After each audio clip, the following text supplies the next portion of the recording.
अंतर्मनाचा वेध घेणारे news channel star city one. राज्यातील आणि देशातील राजकीय घडामोडी पाहण्यासाठी आणि इतरही बातम्या पाहण्यासाठी सबस्क्राइब करा स्टार सिटी वन।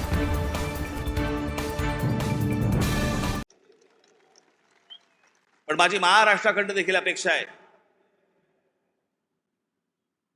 माझी महाराष्ट्राला देखील अपेक्षा आहे, माझ्या महाराष्ट्रातल्या मतदारांना देखील अपेक्षा आहे, माझी अपेक्षा आहे त्यांच्याकडनं कृपा करून व्यभिचाराला राजमान्यता देऊ नका। ज्या प्रकारचं राजकारण या महाराष्ट्रामध्ये सुरू आहे याला राजमान्यता जर समजा पुढे मिळत गेली, पुढचे दिवस भीषण आहेत।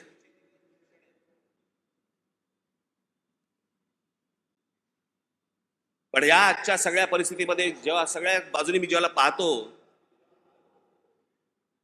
त्यावेळेला मला असं वाटतं की आज किमान पुढच्या 5 वर्षांसाठी देखील विषय आपल्याला पुढच्या 50-100 वर्षांचा करायचा असतो।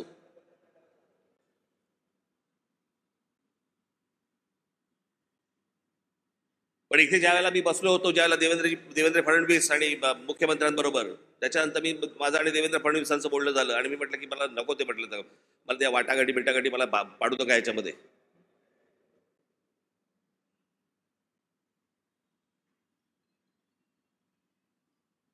मी म्हटलं तुम्हाला मी आज सांगतो, म्हटलं त्या राज्यसभाही नको आणि ती विधान परिषदही नको।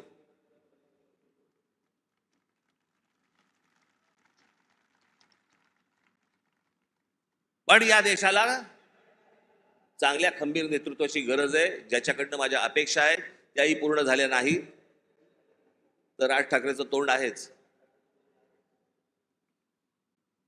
पण या पुढच्या काही भवितव्यासाठी म्हणून खंबीर नेतृत्वाची गरज असताना म्हणून मी त्यांना सांगितलं मला काही अपेक्षा नाहीयेत। महाराष्ट्र नवनिर्माण सेना, भारतीय जनता पक्ष, शिवसेना आणि एनसीपी, परंतु फक्त नरेंद्र मोदींसाठी बिनशर्त पाठिंबा देत आहे, हे मी आज आपल्या समोर सगळ्यांसमोर जाहीर करतो। आणि माझ्या गावागावातनं सगळ्या महाराष्ट्रामधनं आलेल्या माझ्या सर्व महाराष्ट्र सैनिकांना मला फक्त एकच सांगायचंय, विधानसभेच्या तयारीला लागा, जोरात विधानसभेच्या तयारीला लागा। पुढच्या गोष्टी पुढे आपण कसलाही विचार न करता आत्ता बांधणीचा विचार केला पाहिजे।